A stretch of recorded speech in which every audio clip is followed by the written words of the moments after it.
Before we go on to the next part of this lesson, I want to show you one more feature of spreadsheets, and that is that I put in a number. Now, if I just drag this box down, it will duplicate the number. But if I add 1 or have a series 1, 2, and then I highlight the whole thing, oops,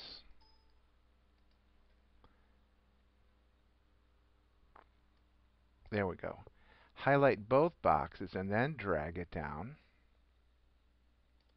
You'll see that it will put the numbers in sequentially.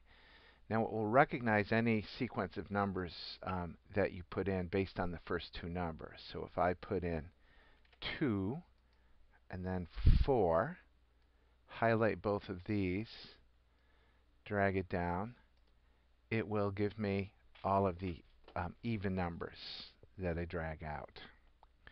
Now this works also with other numbers that you can put in. For example, if I put in a date, say I want a once a week, so I'll put in 1, 9, 11. All right, so highlight these two boxes, drag them down.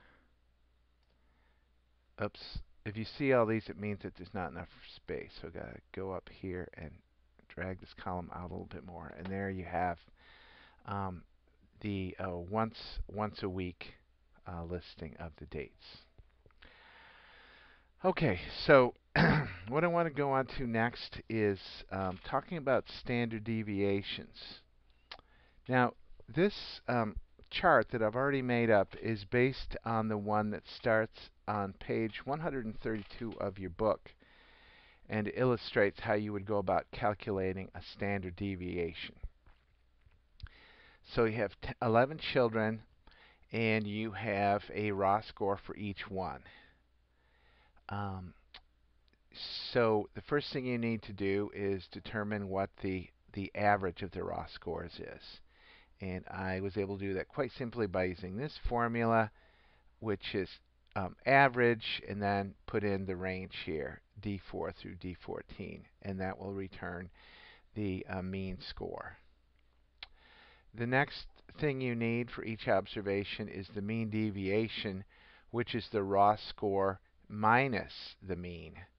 So here I've used the formula use the raw score. For this row it's D4, and subtract the mean. Here I have put a dollar sign after the I, and that tells it not to change, because remember, usually if you drag a number down, it will update to represent whatever row or column you're in. But in this case, we want it to stay refer only to this box, and you do that with the use of dollar signs. You can put a dollar sign after the row, and you can put a dollar sign after the column. So it has done this calculation. So it's taken 20 and it's subtracted 14 and given me 6. And then once I have that formula, I've dragged it down, and it copies the formula for each new row, but as you can see, it keeps the cell for the mean the same. The next step is to take this number and square it.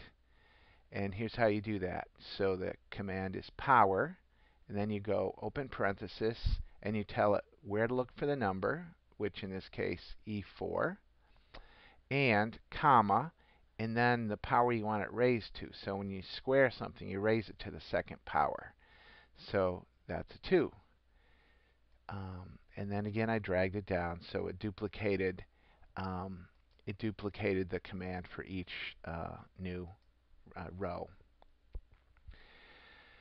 So the standard deviation is the average squared deviation from the mean. So the next thing we would need to do, the variance is the average squared deviation from the mean. So the next thing we would do is we would add up this column. So I put sum for these numbers.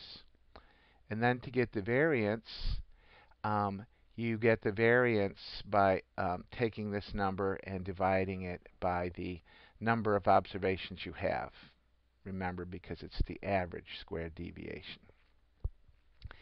So what I did was I said, take this number, and then um, uh, this would have been easy, but if you have a lot of observations, you use this because it will count them for you. So I said count the numbers that are in this range.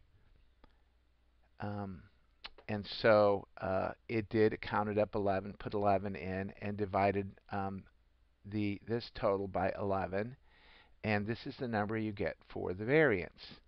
And then, as you recall, the standard deviation is the square root of the variance.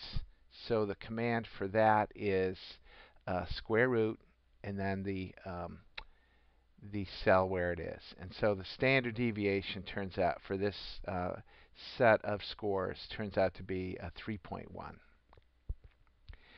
Now, if you look up here, I have variance 9.8, so it matches this. So this kind of illustrates that you don't really need to go through all these steps because there's a formula already built into the spreadsheet that will do this for you. So instead of doing this, you simply need to do this. It's var dot p. Now it's dot p because we're looking at the entire population of scores. If you were just doing a sample, then it would be dot s. But for our purposes, dot p. So var dot p, and then I put in the range of raw scores, close the parenthesis, hit return, and I was done. And you get the standard deviation the same way. Use standard deviation dot p, put in the range, and close it up, and you're done. So there's some other statistical calculations that it will do for you. Measures of central tendency.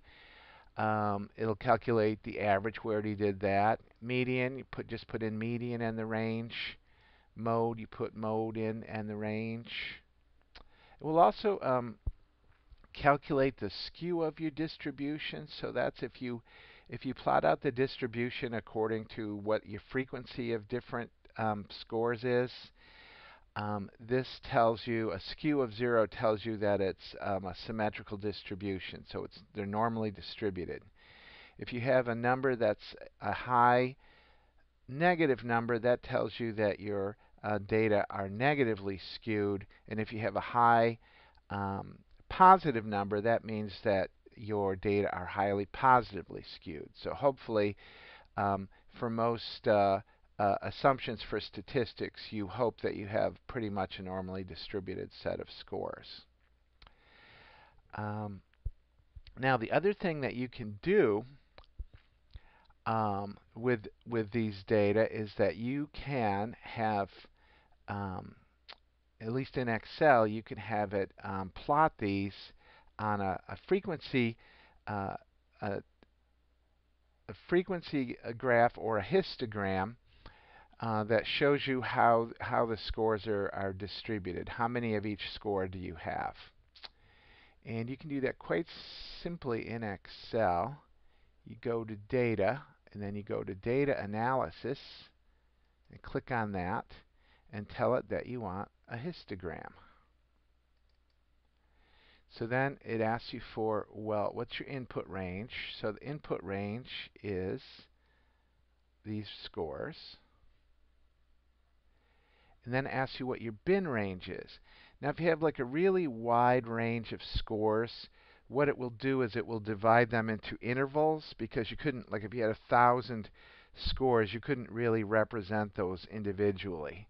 I mean, if you had 1,000 different frequencies to show, you couldn't represent those individually. You'd have a huge graph.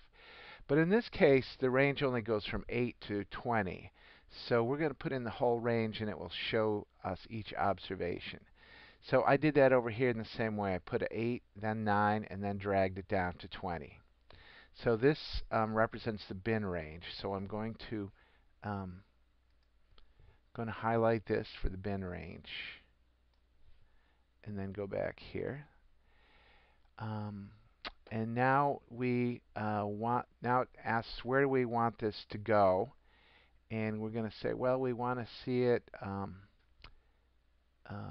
we want to see it on a new page, and we want to include the labels. So just click OK, and that gives you the frequency count. And you can take that and you can turn it into a graph that looks like this.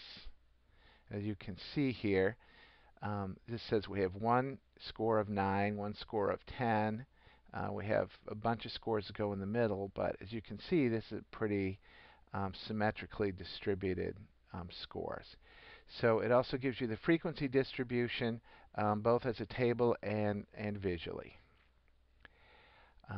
So that will give you some information about how do you look at a range of scores. Next tutorial we will talk about how you do a correlation using Excel.